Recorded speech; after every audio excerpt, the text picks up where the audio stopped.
الرحمن الرحيم الحمد لله رب العالمين الرحمن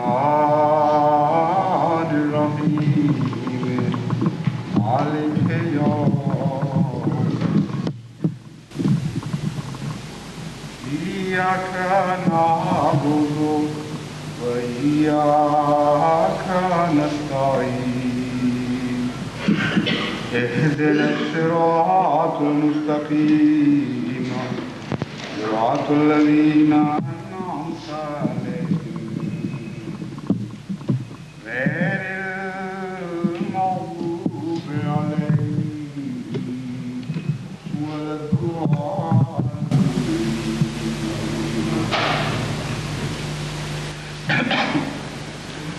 During the last session of this last Sunday, I explained the connection of Rahmaniyat with the creation. There is another angle which has been pointed out by Hazrat Aqdas Muhammad Mustafa sallallahu alayhi wa sallam, in which Rahmaniyat has a direct bearing with the creation of man or the creation of life. Hazrat Muhammad Mustafa sallallahu alayhi wa sallam points out that the root of word Rahim is the same as the root of word Rahman. That means Rahim is the uterus. So all the types of life which give birth through uterus, where the word Rahim is used, has a direct bearing and a direct connection with their Lord Rahman. This is what Hazrat Muhammad Mustafa sallallahu alayhi wa sallam points out. He says, if you sever the ties of Rahim in one place, your ties with the Rahman will also be severed. That is to say, Allah has produced the word Rahman. Rahman is the attribute of Allah, deriving from the word Rahim. Rahim is the birthplace of life, or a certain type of life. And the root of the Rahim is also derived from Rahim. So they have common origin. So if you sever the ties of Rahim here, you hit at the roots. And you also hit at your ties with your Lord, Allah.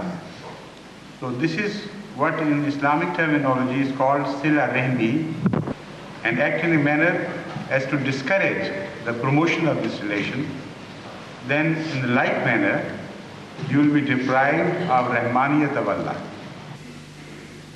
Now we turn to Surah Al-Fatiha, the second verse of Surah Al-Fatiha. Alhamdulillahi Rabbil Alameen. Here there are four Alhamdulillahi Rabbil Alameen, four words are used. Allah is the personal name of Allah, God. So we'll start with Alhamd, what Alhamd means. Hamd is the infinitive for praise, but this word praise falls much short of explaining the word Hamd in Arabic. There are four words used to denote praise in Arabic: Al-Hamd, Al-Madha, As-Sana, wa Ash-Shukr. Of these, Allah has chosen the word Hamd and omitted the other three, because all three have some defect and they cannot apply fully, comprehensively to describe the qualities of Allah. For example, Madha is very close to the word Hamd, and they have the same basic roots, He, Mim, Dal. Only there is an inversion. Instead of Hamida, you say Madaha. So it is closest in meaning to the word Madha, to a word Hamd.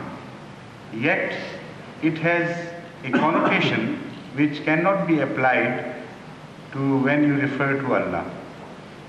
For example, madha means to praise and also to exaggerate in prayers. False prayer is also called madha. So those who praise worldly kings and also their beloveds, they go into hyperbole and they praise in a manner as if the praise has no bearing with the facts of life, with the truth. So madha can be a praise completely devoid of truth. So in case of Allah, only the knowledgeable people can use the word madha, who are truthful people. But otherwise, the word madha cannot be applicable to describe Allah's attributes. Whereas hamd means only the true praise.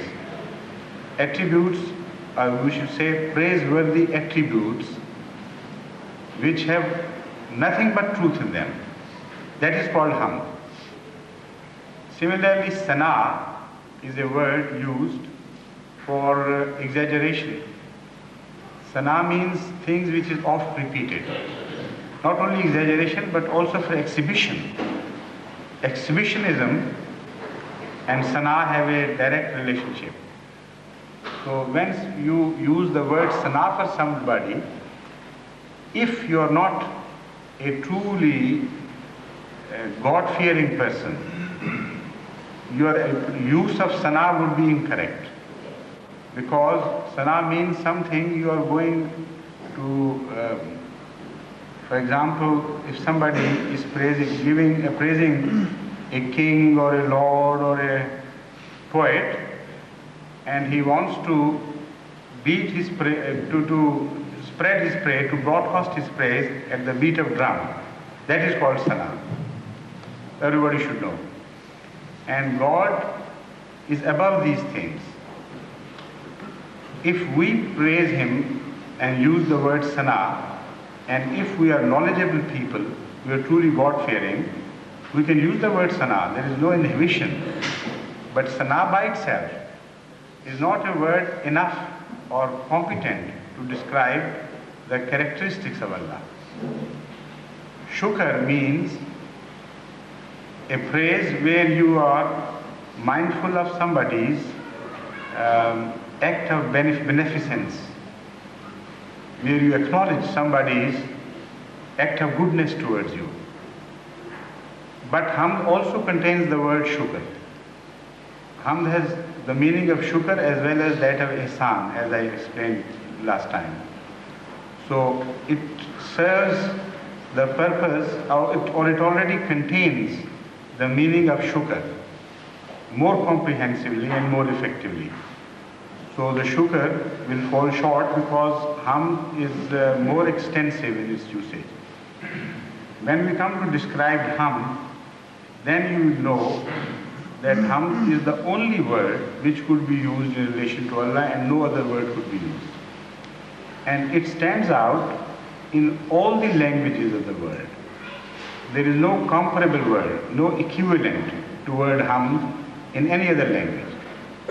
This is why when we say all praise is due to Allah, we are not in fact paying full tribute to the word hamd by translating it by the words praise. Praise has a connotation more like sana or madha, which can be false as well, while hamd cannot be false. So we should have to add some more qualifying words like all true praise belongs to Allah or things like that. But anyway, that would not be sufficient either, so it will continue to grow this sentence into a large commentary. So because we can't do that, we just this word praise suffices us.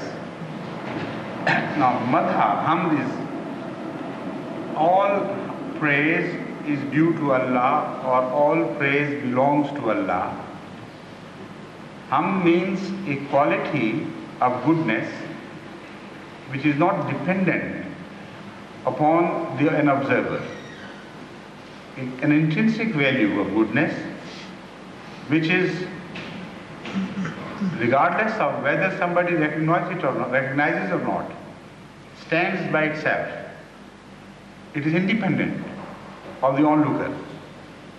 For example, as they say, Lala Sahra, if a poppy flourishes in the desert, it doesn't care whether somebody praises it or not, whether somebody is observing it or not. In its own beauty, it's engrossed. And it seems it doesn't require anybody else. But because Lala has no consciousness, because poppy is not conscious of itself and its beauty, this is why it is careless. But for a being which is conscious of its beauty, and then it becomes careless, that is madha, that is hum. Because it adds to the quality and sublimity of that being. It has this quality, it knows itself that I possess that quality, and doesn't care whether somebody recognizes it or does not recognize it. This is why Allah Himself explains in the Holy Quran that I do not care whether you recognize me or not. I do not stand in need of your praises. I am all sufficient in myself. So that is hum. When hum is true, when hum is all comprehensive, when hum is so deep that it delves deep into the very nature of things, then, except for Allah, this word cannot be used for anybody else. Allah stands alone in the possession of hum, because no other being can be qualified to deserve hum in the sense as I have described. So when you say all hum is due to Allah, it means that there is no shade of hum, no shade of praise except applicable to anything other than Allah. Now when you consider this statement, it is a very categorical statement which speaks of the positive values of a being and the negative values of all other beings. When you say all praise is to Allah, it has two meanings. Number one, of many meanings, but the two I have in my mind at present. Number one, all the types of praises, everything which can be encompassed by praise belongs to Allah. Second meaning is that praise entirely belongs to Allah and to none else. Praise belongs to Allah to the exclusion of all others. This is also Al-Ham. So when you say all others are totally deprived of praise but Allah, then you look at the universe, and then you look at the universe from a very different angle. A new universe emerges before your eyes. If anything is worthy of praise, while you know that praise belongs entirely to Allah and to none else, then you immediately regard the universe as having borrowed its praise from Allah. Every bit of creation then begins to belong to Allah because praise belongs to Him. And through praise, everything which is praiseworthy is carried and belongs to Allah. It is possessed by Allah through the praise. So because everything has a quality of praise in itself to an observer, so everything belongs to Allah automatically. That is one meaning. The second meaning is that whoever breaks away from his Lord and severs his ties from Allah, in that much he is deprived of praise. Closer you go to Allah, more praiseworthy you become. So because it is an intrinsic desire in every being to be praised, it denotes that the only way to achieve praise or real praise or true praise is to get closer to Allah. The closer you get to Him, more praiseworthy will you become. Because all praise belongs to Allah. So, to acquire goodness, and the real goodness for that matter, and to acquire a station of being praiseworthy, you have to get closer to your Lord, otherwise no praise, there is no praise outside. You can get madah perhaps, some sana, some shukr, but they are hollow terms. They are shadows, not substantial things. So the only substantial praise is the praise which you attain through your closeness to Allah. Also, alhamd, because it's a word used both objectively and subjectively, it has two different meanings. Alhamd can be used subjectively. Also, alhamd can be used objectively. Now, in these two senses, it has totally different meaning altogether. And this quality of alhamd is derived from its being infinitive. When you say alhamdulillah, it can mean all praise belongs to Allah. That is, if anybody wants to praise anything, he must praise Allah, because no other being deserves praise. In this sense, it is an objective meaning. Allah becomes the object of praise. But in the subjective meaning, Allah becomes the subject of praise, which means that no being is capable of praising any other being but Allah.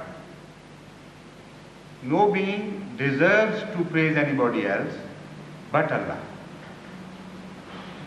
If you claim that you can praise anybody, you are wrong, you are totally false, because except for Allah, nobody has a right to praise anybody else. But if you praise Allah, then you have a right, because in that sense, Allah becomes the object of this word hamd. Because all praise belongs to Him, so all creation has a right to praise Allah, and when they praise Allah, they would be rightful. They would be justified in their praise, because the praise belongs to Him. But other than Allah, they cannot praise anybody. Because in its subjective meaning, hamd belongs to Allah, that means to praise belongs to Allah. The right of praising anybody belongs to Allah. And this is also a beautiful meaning which opens up a completely new avenue of meaning to you. The fact is that only a person who is Rabb is capable truly of knowing the values, the qualities and the defects and shortcomings of the thing to which Rububiyyat is provided from outside. Now this is a sentence a bit difficult to begin with, but I'll explain it. When I say the right to praise something belongs to Rabb, what I mean to say is that Rabb is the being which is responsible for the sustenance of something. Rabb is a being which is responsible for the promotion of something. Rabb is the being which is responsible for providing all providence to things. Rabb is the being which is worthy of being worshipped and being followed. And Rabb is a being which is ultimate possessor and Lord of all things. All these attributes are derived from the word Rabb. They are part of the word Rabb. Now, if somebody is Rabb, then he knows right from the start the life history of everything and knows it so deeply and so intimately and in such detail that no other thing can know it.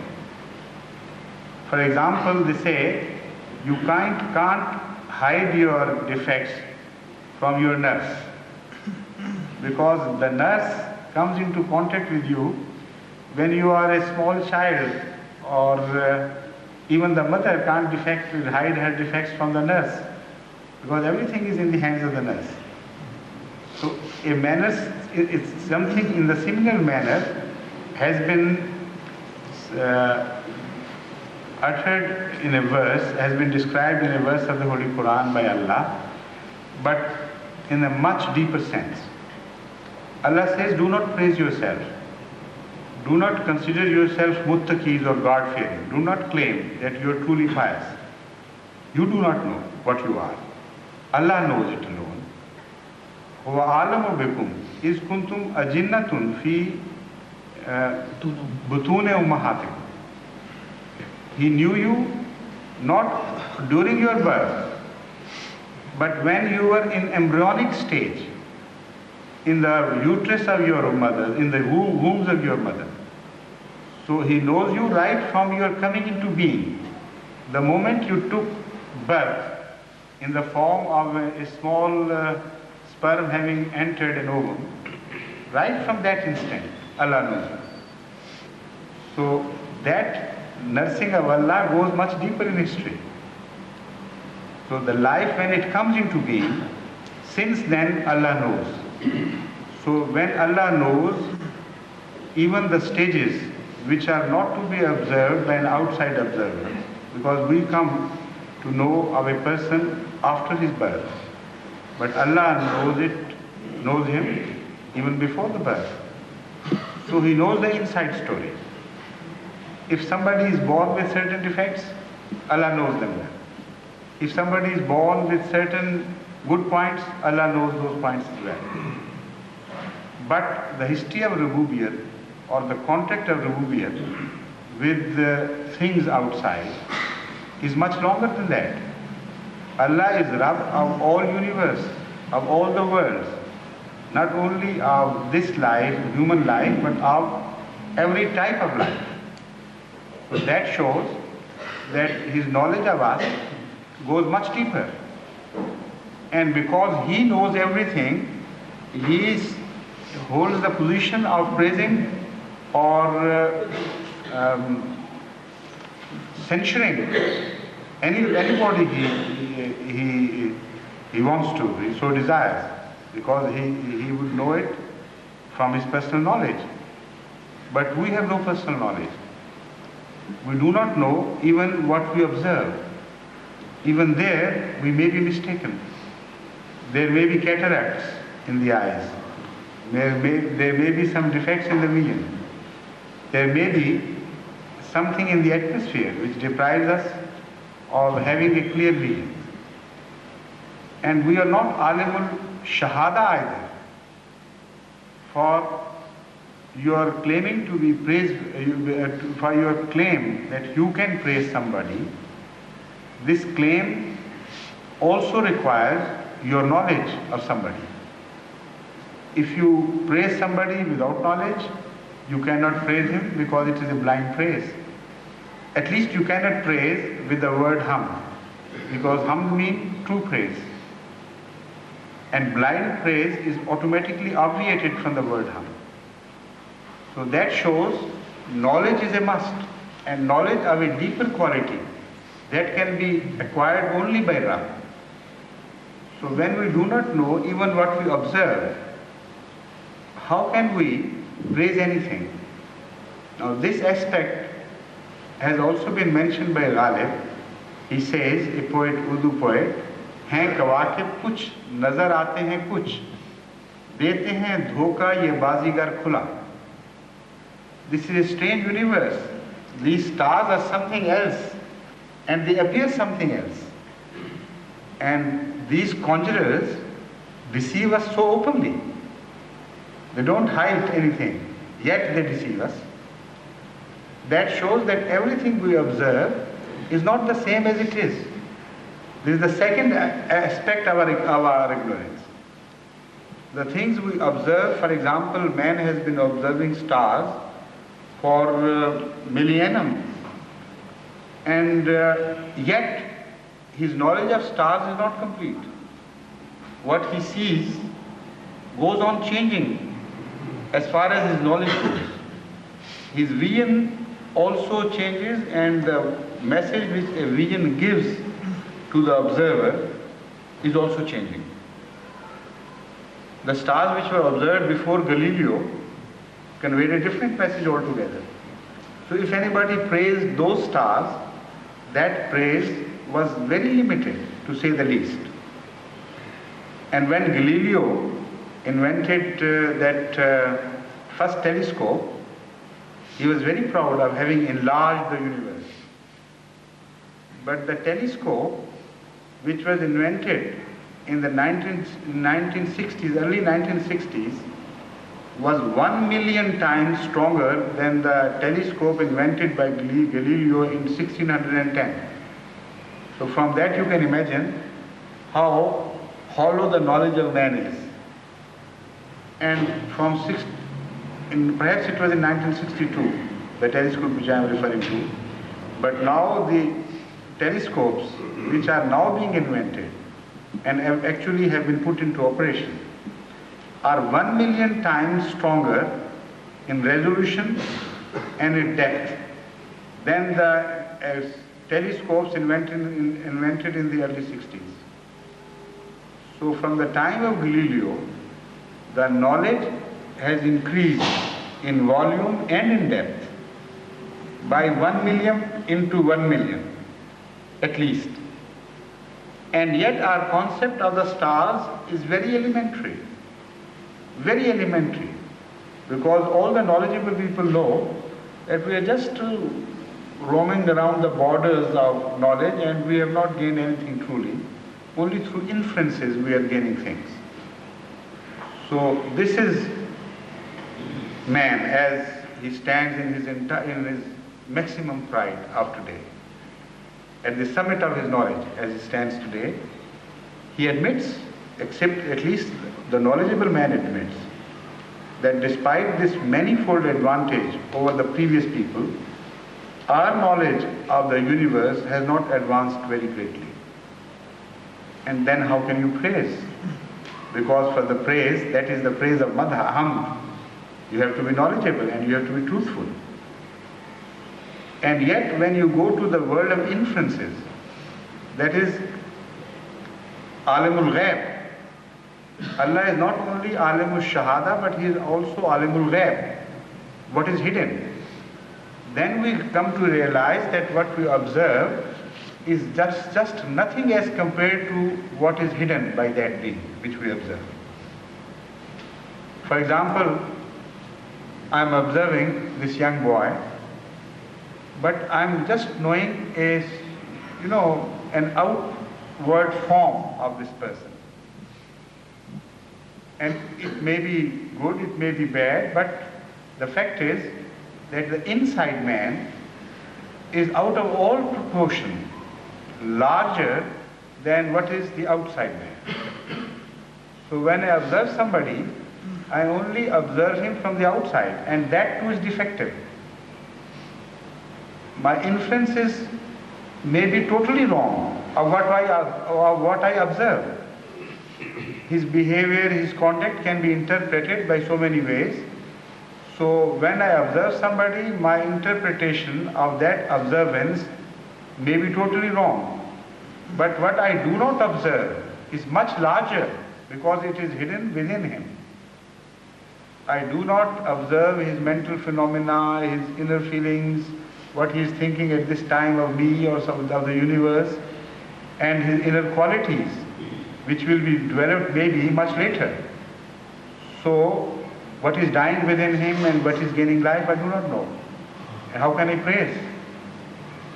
So when you use the word hamd subjectively for Allah, it is proved beyond all shadow of doubt that the only being who can praise anything is Allah.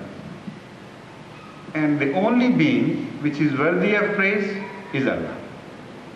So when the Holy Quran in Surah Al-Fatiha uses the style of giving, or instead of saying Ahmadullah, I praise Allah, it says Alhamdulillah. It enlarges the meaning many folds. And new avenues are being opened before your vision by this style of the Holy Quran. Instead of saying I praise Allah, it says Alhamdulillah. Now when you say Alhamdulillah, with regards to the universe, there are two types of relations which emerge. Number one, anybody who is not God, he praises Allah because Allah is worthy of praise. And because he is worthy of praise, if he is praised to the maximum, he can only be praised to the maximum by a person who is closest to him, who has acquired his attributes to a great degree, to the maximum degree that man can acquire. So if a man reaches the top of his limit in being close to Allah, attaining his nearness and acquiring his attributes, then he is the person who can truly praise Allah from among the mankind. And in this respect, the one who praises to the best of his knowledge and or to the best of his qualities, that person in Arabic is described as Ahmad. That person who in fact praises to the very limits of his capabilities, that person is described in Arabic as Ahmad. And the recipient of his praise, that is the maximum praise, becomes Muhammad. So if you look at the word Ham subjectively, when Allah becomes the object of word Ham, there has to be an outside Ahmad. If there is no outside Ahmad, then Hamd loses contact with creation, conscious contact. So for the Hamd to have a conscious contact with creation, there has to be an Ahmad outside. And that Ahmad is Hazrat Muhammad Mustafa sallallahu alayhi wa sallam. And one of his names is Ahmad. In this sense, that the only person who reached the summit of that position where he could truly praise Allah, because Hamd requires no praise except truth. That station can be reached by somebody who has gone closer to Allah, who has acquired his attributes to the maximum, and who himself is truthful so much that no exaggeration can be added to his word. All these qualities are combined in Hazrat Muhammad Mustafa sallallahu alayhi wa sallam, so he becomes Ahmad. And Hazrat, the Ahadiyat, that is Allah, the one, the unique, the only one, he becomes Muhammad. And he becomes consciously Muhammad. That is to say, as far as the consciousness of beings other than Allah is concerned, he only became Muhammad truly at the perfection of Hazrat Muhammad Mustafa sallallahu alaihi wasallam, his coming into being. Before that, he was Muhammad, but comparatively less Muhammad. He became maximum Muhammad at the time when Hazrat Muhammad Mustafa sallallahu alaihi wasallam attained his maximum station. And because it is for Allah to praise, he praises only where the praise lies, just where it is justified. So he praised the one who praised him maximum, in the maximum, the most. Because it is also the quality of Allah to return benefits. And Allah makes it manifest in so many places that Allah does not keep whatever is offered to him by way of presents or gifts. He doesn't keep it. He returns by adding to it. So when he received all the praises from Hazrat Muhammad Mustafa Sallallahu Alaihi Wasallam in his capacity as Ahmad, and with such deep knowledge, he couldn't, like a miserly person, keep all the praises to himself and be content, all right, I have got everything I wanted to have. He would return it with added qualities. That is to say, whoever is Ahmad in relationship to Allah, he will not stand at one point of praiseworthiness. When Allah will praise him, he will not praise him exactly in the position where he was found praising Allah. But he will add to his praise, that is, he will add to his quality as well, and make him more praiseworthy. So whoever praises Allah truly and becomes an Ahmad, he becomes also a Muhammad, because he receives the return of praises which he has been sending to Allah. But he does not become Muhammad in a fixed sense, because if Allah returns the praises exactly as he received, then it is no attribute of Allah which is praiseworthy in itself. If you get a gift from a friend and return the same gift to him, it is just a relationship like a trade relationship. It's not a relationship of high quality at all. So this is why the Holy Quran says that if you are gifted by somebody, you try to return him more than what you have received. So when Allah teaches us this, how can he himself behave otherwise?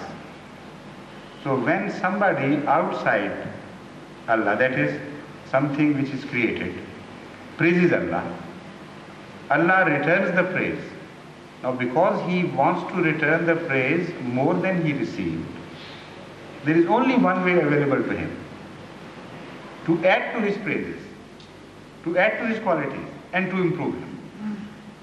And when he improves somebody, then he praises in a way that praise goes on increasing in size and in volume. So this is exactly what is meant by Allah when he addresses Hazrat Muhammad Mustafa Sallallahu Alaihi Wasallam and says, وَلَلْ آخِرَةُ خَيْرٌ لَكَ مِنَ الْأُولَى. When I praise you, I do not praise you as a fixed entity. I praise you as a constantly improving entity. Every second moment of your life is better than the previous moment of your life. Because you are praising me, so in return I am making you an ever improving being, the one which does not stand at one station but goes on improving and improving. So in this context, Hazrat Muhammad Mustafa Sallallahu Alaihi Wasallam, when he is the recipient of Allah's praise, he becomes Muhammad Sallallahu Alaihi Wasallam. So, from looking at it from this angle, the only true Ahmad, whoever came into being, was Hazrat Muhammad Mustafa Sallallahu Alaihi Wasallam in his second attributive name, that is Ahmad. And the only time a being became Muhammad and truly Muhammad was when Hazrat Muhammad Mustafa Sallallahu Alaihi Wasallam attained that perfection. And Allah again became Muhammad with relationship to this creation, where man is the summit of his creation. We can't limit his being Muhammad because Allah is limitless. So when I say Allah became Muhammad, I have to qualify this statement by saying when Allah became Muhammad in relationship to this creation which is known to us. He became perfectly Muhammad only when Hazrat Muhammad Mustafa Sallallahu Alaihi Wasallam was Ahmad to him. and he became truly Ahmad vis-a-vis this creation when he praised Hazrat Muhammad Mustafa sallallahu alaihi wasallam. So Surah Fatiha, in the very first verse, has complete kalima in it. La ilaha illallah Muhammadur Rasulullah has been mentioned in this Alhamdulillah Rabbil Alamin. And not only mentioned, but a commentary has been made on this La ilaha illallah, what it means. But as we go further, we'll enter new avenues. I mean, this is an endless surah, where even the first verse cannot be completely exhausted of its meaning. You can travel limitlessly into the ocean of each verse of Surah Fatiha and you will not reach the end.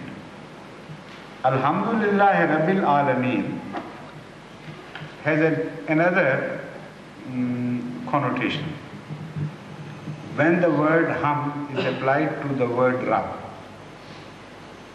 it means that if you want to really be praiseworthy, you have to be Rabb, because without Rububiyyat you do not deserve any praise.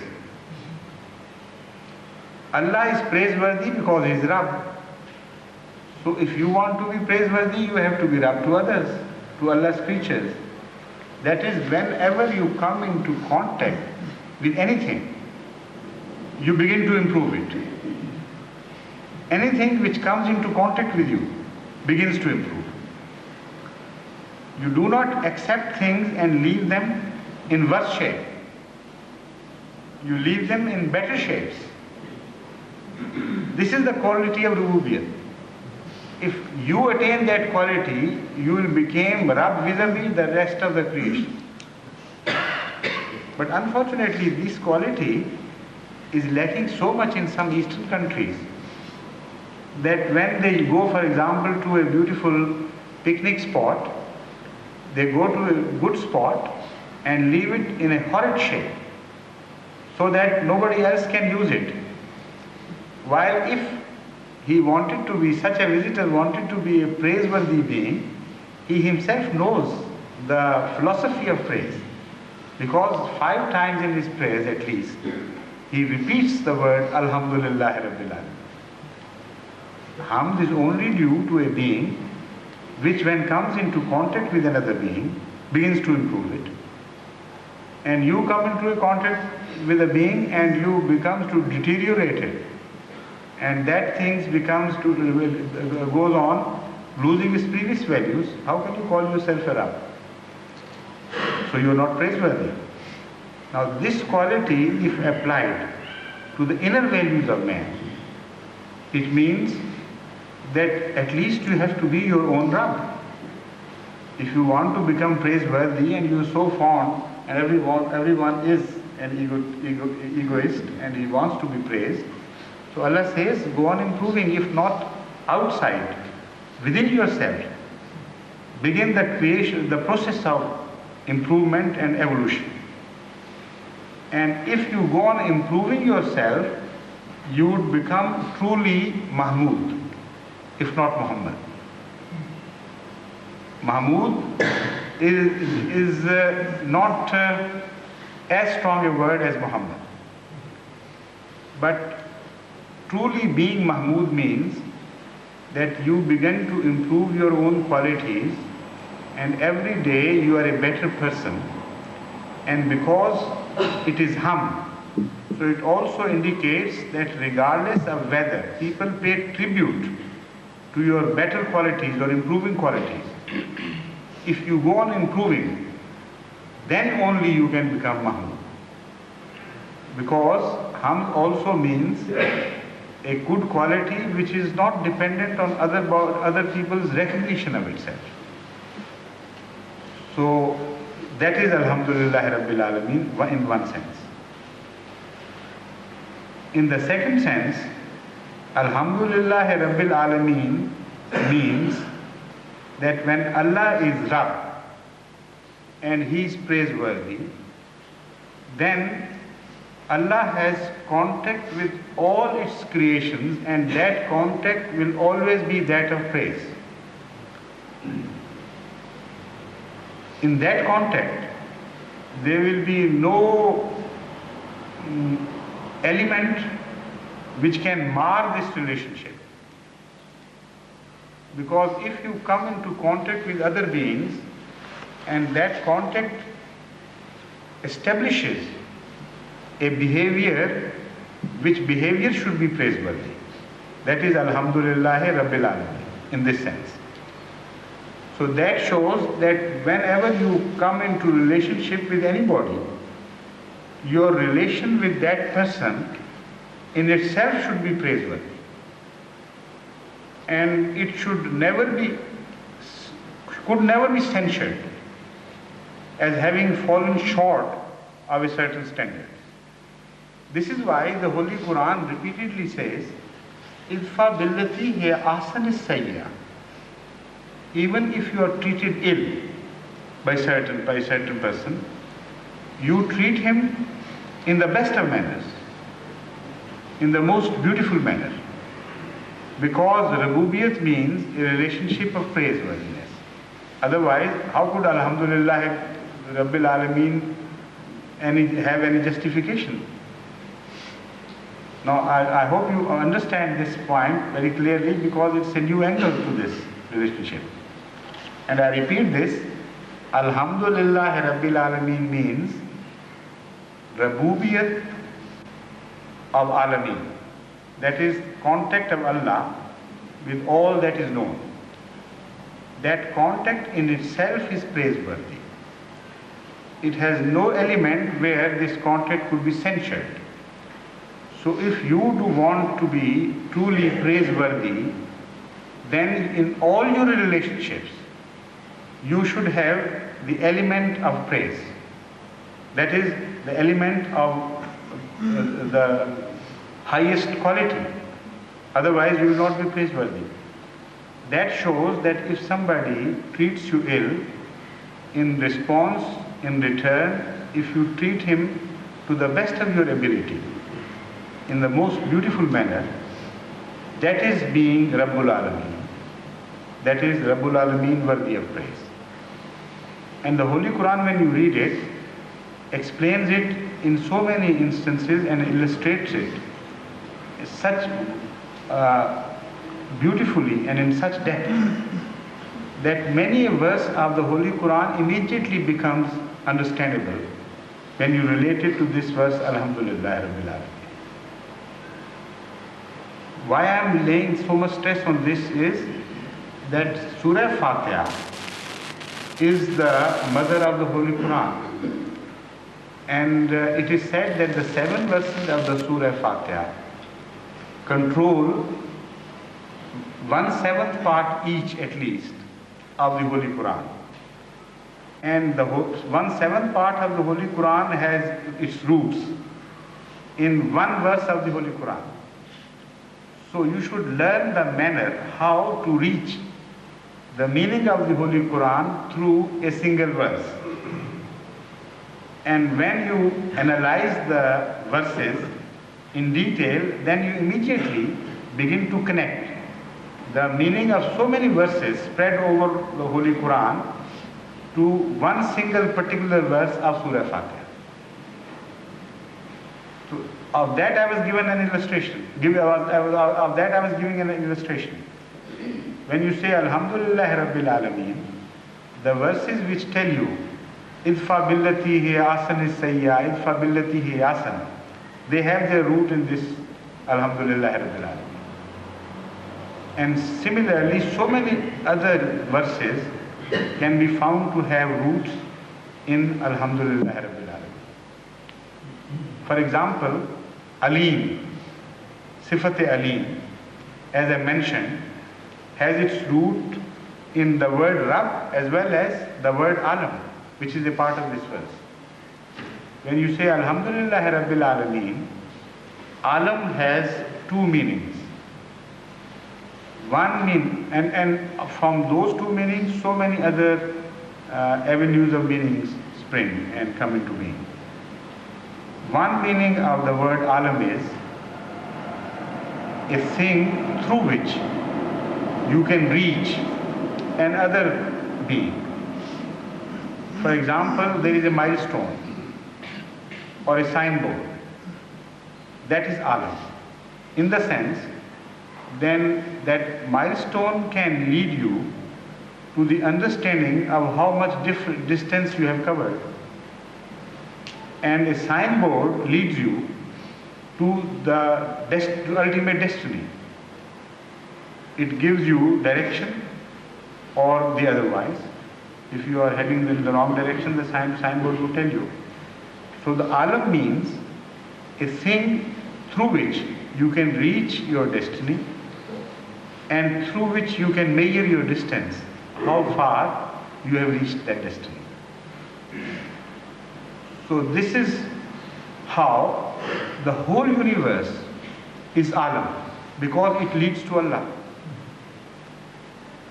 Whichever part of creation you are observing, from whichever angle you are observing a creation, that is alam, you will definitely be ultimately led to Allah if you are a wise man.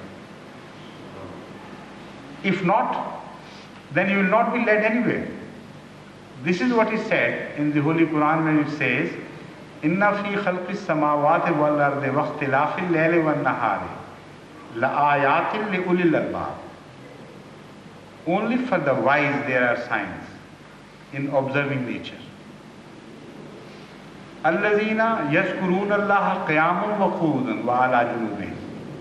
These are the people who remember Allah while they are standing or while they are lying down or while they are sitting and even while they are lying down. And what do they say? Rabbana ma khalaqta hadha batila. O our Lord, by observing the universe that is your creation, we have come to the conclusion that you have created it. And you have not created it in vain, because in every creation we find the stamp of praise, the stamp of quality, the stamp of goodness.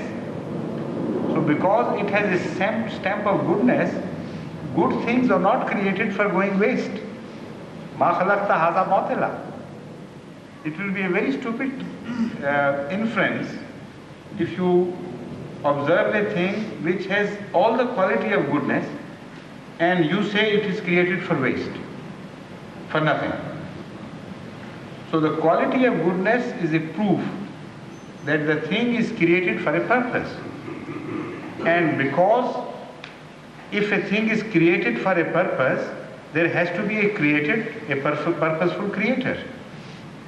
So the things lead to the creator. This is why the word alam means a thing which is a means of carrying you towards the ultimate destiny, towards something which is hidden behind. It is not directly apparent from the observation, but when you concentrate, when you apply your mind, then you are led to him. In this sense, Hazrat Masih Maud alayhi salatu wasalam has explained the word alam in one of his most beautiful poems. चांद को कल देखकर मैं सख्त बेकल हो गया, क्योंकि था कुछ निशान उसमें जमाले यार का. This is the poem to which I am referring. All this poem is a commentary on the word alam, how it leads to Allah. जिस तरफ देखें वही राह है तेरे दीदार का. What's the first? नहीं, जिस तरफ देखें वही राह है तेरे दीदार का.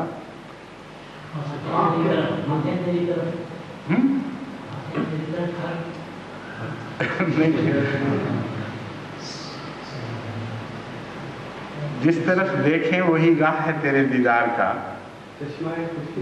नो चश्मे खुर्शीद में मौजें तेरी मशहूद हैं. हाँ,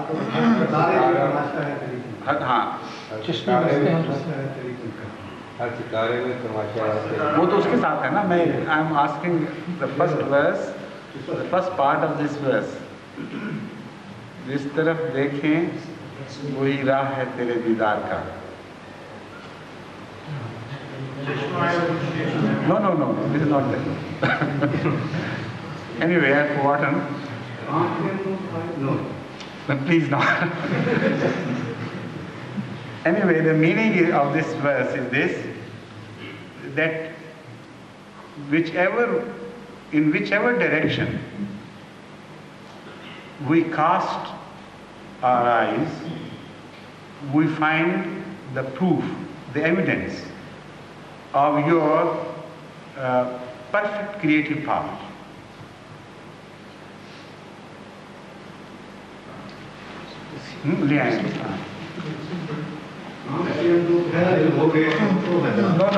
No, please, for God's sake, don't do that to Monsieur Sham's class.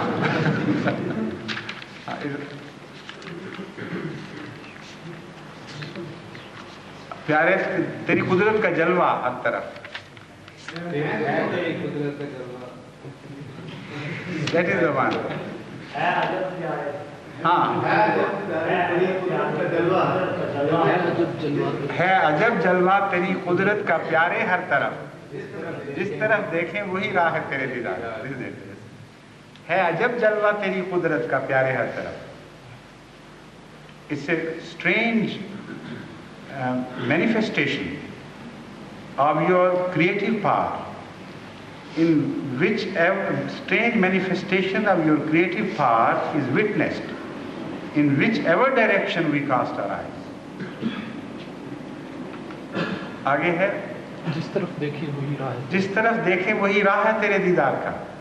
And whichever way we look, it leads us to the path leading to you, the path from which we can observe your beauty and your charm. So this is the explanation of the word alam, and the whole poem is exactly a commentary on the word alam. So in the second sense, alam means thing which is known, anything which is known. So keeping these two aspects of alam, many more attributes of Allah would emerge from this verse, Alhamdulillah Rabbil Alameen. And completely new avenues of wonderful meanings would appear to you, which you cannot exhaust. That shows, Alhamdulillah Rabbil Alameen, that Allah has created all that leads to Him. And because He has created it and He is praiseworthy for that creation, that means that everything which leads to Allah is praiseworthy. And everything which does not lead to Allah loses that praiseworthiness to that extent, despite the fact that intrinsically it is praiseworthy. But if it does not lead to Allah and leads people astray, that thing is not praiseworthy in that sense. Because Alhamdulillah Rabbil Alameen makes it as a prerequisite for everything to lead to Allah if it is to be praiseworthy. Because Allah is praiseworthy. So unfortunately, as far as the universe is concerned, although it leads to Allah always, it's only the defect of the observer that if he is not led to Allah. But unfortunately, as I said, as far as man is concerned, he sometimes, instead of leading to Allah, leads to values belonging other than to Allah. Leads to imaginary values, for example. Leads to all that stands opposed to Allah. So when he begins to behave in such a manner, then he ceases to be an alam. He goes out of existence. He does not mean anything anymore to Allah. Because Allah has created the universe to lead the universe so that the universe could lead to Him. So the summit of universe, man, he can behave sometimes in a manner that he is a negation of himself. So in another sense, the word alam means thing which is known. Now before starting that, let's go back to the first word, alam. If anything leads to Allah, that means there has to be a consciousness on the other end as well. Because how can a thing lead to Allah if there is no one to be led? So the purpose of creation is also described in this verse. Allah, if He had to be the Rabbul Alameen, He had to create somebody to be led to Him. Otherwise, this universe will lose half its meaning at least. If the universe is there and there is only Allah, then this universe cannot be called Alam without there being a conscious being. Because only a conscious being can be led to Allah. And Alam means things, a thing which can lead. But Allah would remain the Rabbul Alameen. In the past, extend yourself to as much as you can through your imagination. You will always find, according to Alhamdulillah Rabbil Alameen, a state in every time where Allah is the creator of conscious beings. Otherwise the universe would lose its meaning. And also Allah is the creator and Rabb of Maloom things. That is the universe which is known. Now universe is known from two ends. One is the end of Allah and the other is the end of His creation. We also know universe and Allah also knows universe. But the universe can only be praiseworthy, truly praiseworthy, with regards to Allah knowing it. Because He knows it in all detail. And we know the universe so imperfectly. With the result that at various stages of man's progress in knowledge, he has been making adverse comments on the creations of Allah. These are useless creations, these are ugly creations, they are meaningless creations, and they just do not fit into the scheme of things, and so on and so forth. But later on, when he traveled further and gained more knowledge, he came to realize that it was not the creation of Allah which was imperfect, it was his knowledge of the thing which was imperfect. So looking at this meaning, that is maloom, thing which is known, from when we apply it to Allah, then it assumes its full meaning. That is, it really becomes universe, a thing which is truly known. When we apply it to the creation of Allah, that is conscious creation of Allah, then it assumes relative meanings of alam. And not one alam, but millions and billions of alams immediately come into being. As far as Allah goes, there is just one alam. That is in its totality. There is no difference. All the alam is a timeless alam and is a spaceless alam. A known thing in all its values, in all its depth, in all its breadth, and most comprehensively known. So, Wahdat-e Khudabandi, that is uniqueness and oneness of Allah, also requires a Wahdat of creation. And that Wahdat, that is oneness of creation, can only be understood in relationship to Allah's knowledge of the universe, not otherwise. When you begin to observe creation from the vantage point of creation, then alam ceases to be one alam. It becomes so many alami. For example, the alam of amoeba,